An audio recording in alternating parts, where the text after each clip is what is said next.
Hi, I'm Maurice Braxton. Welcome to my new channel.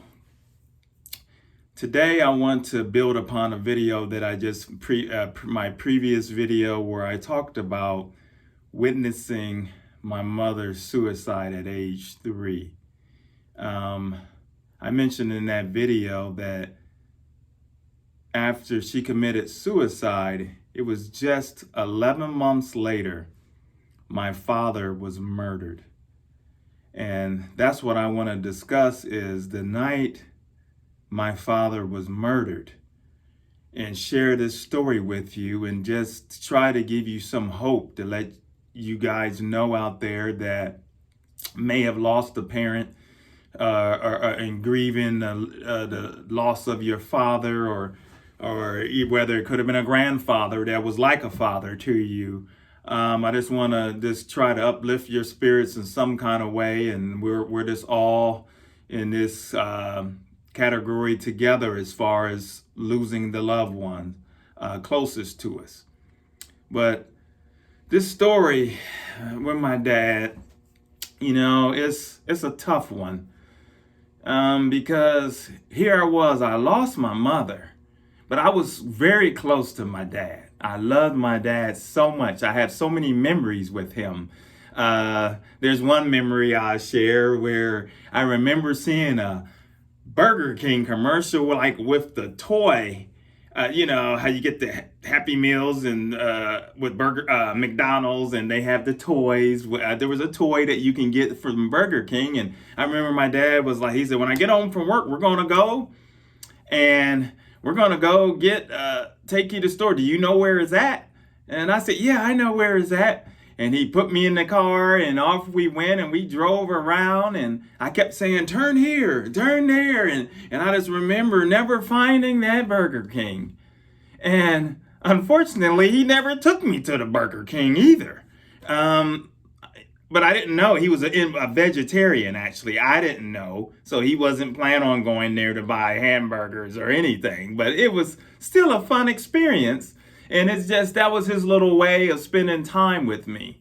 But he was a mailman. He got up every morning. My dad worked 3 jobs. He was a mailman. He cleaned the public schools on the weekend. And he also would work in a junkyard sometime part-time. And he wanted me to go to a private school because we lived in Chicago, Illinois. And he just knew that he did not want me in that school system because Chicago has just had all kind of problems over the years, still for the decades now. And and apparently he knew that, and he wanted me to go to a private school. So he was working hard to try to have me go to a private school. And I would get up in the morning sometime when he would go when he's on his way to work. And I go meet him in the kitchen, and Dad, and he picked me up and give me a big hug and pour me a glass of milk. And I drink my milk, and off he go. And then I'll wait for him to come home in the evening. And he always had something for us to do when he come home in the evening. It was a time when he had a little model plane, and I couldn't wait till he got home so we can work on the model plane. But the messed up thing was I broke the plane before he got home because I got into the box and started messing with it. But anyway, it was just them types of fun times. But on the night he was murdered, the day that he was murdered, that morning, he went off to work as normal. My day proceeded as normal with the babysitter. And everything was well, and I normally couldn't wait. I knew what time he would come home, and I would be waiting. And I remember standing at from the kitchen and looking to see if his car was coming to the driveway or anytime soon. And it started getting dark and dark, and the sitter said, hopefully your dad, I haven't heard from him. I don't know where he is. And he didn't come home, so I went to sleep. But then that following morning, I got up as the normal time, and I got up and I went into the living room, and they didn't see me walk. People didn't see me walk in the living room. It was probably 4 or 5 people in there. And I walk into the living room, and there's people in there talking, and I overhear someone say, somebody killed the kid's daddy. And I did not know what that meant. I did not know what that meant, but I went back to bed, only to find out later on in that day when a cousin finally told me that my dad will not be coming back home. It was devastating. I was in denial because I didn't believe it. I told him I was going on vacation. He was going on vacation. He said he would be back, and it was horrible.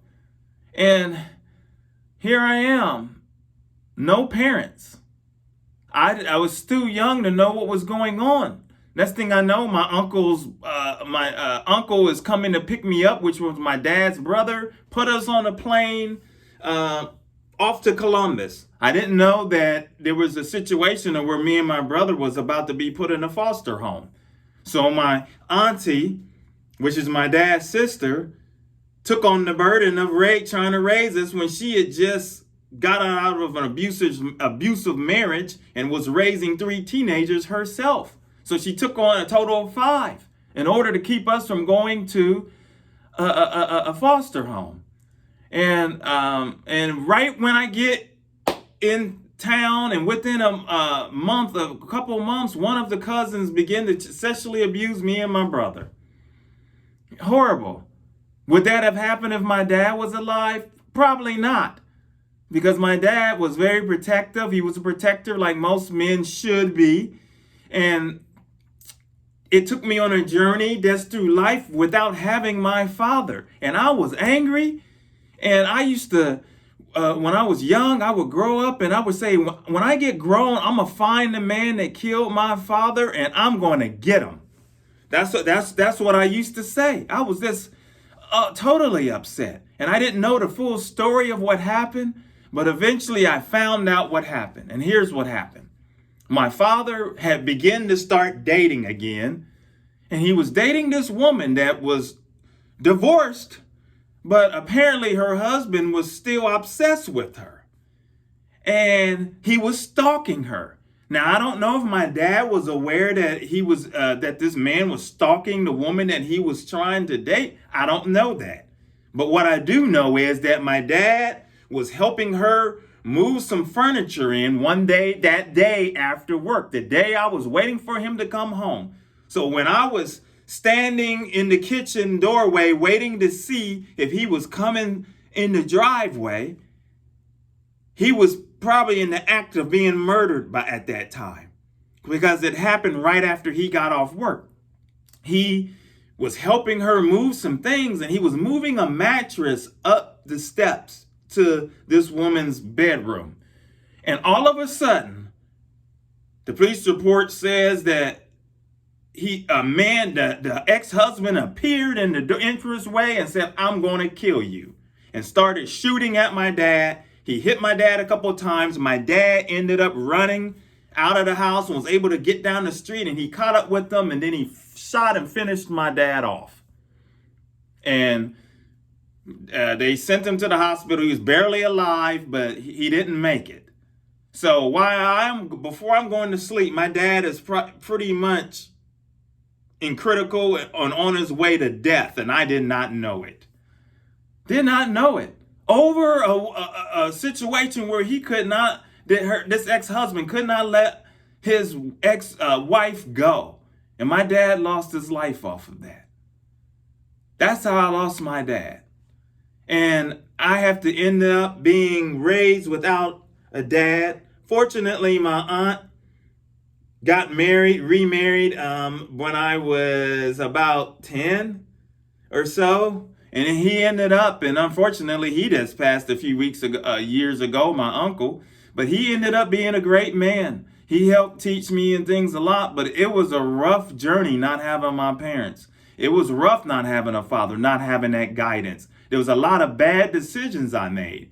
And if you decide to follow this channel, I'll talk about some of the things and the journeys and the paths that I could have went and all of the troubles, because the point I want to make is through this video is just to show you that even though you can make these bad decisions sometimes, God has got your back. Because in 1992, I gave my life to him, and that changed everything. That changed everything. That because I was on a one-way ticket basically to hell. I had no direction. I didn't know what I was doing. I was spinning my wheels, going in circles, could not figure out what to do in life, could not figure out who to marry, who to date, no nothing. I had no guidance. But I began to trust in God, and I surrendered my heart over to him. And there was a whole lot of rough experiences before that I experienced. I went down a path that was dark, crazy. And I would want to share that with you in future videos, because that's what this channel is about. It's about bringing glory to God. It's about sharing stories and me sharing my education as well. I've been to school as far as with counseling and religion, and able to just share my experiences to help us grow together and help us just learn more about God as well. Because none of us, including myself, if you're a Christian, and we're always learning. And if you're not a Christian or so, hey, come join us. Just listen in. I'm not here to try to Bible bash anybody or try to force religion down your throat. Just it's life lessons, basically, of life, certain things that we all can learn from. And if you have a father that you've lost, if you have a uncle or grandfather that raised you, be thankful that somebody was there. And if you don't have that, just know that God, he in his word, he said he's a father to the fatherless. He will take care of us.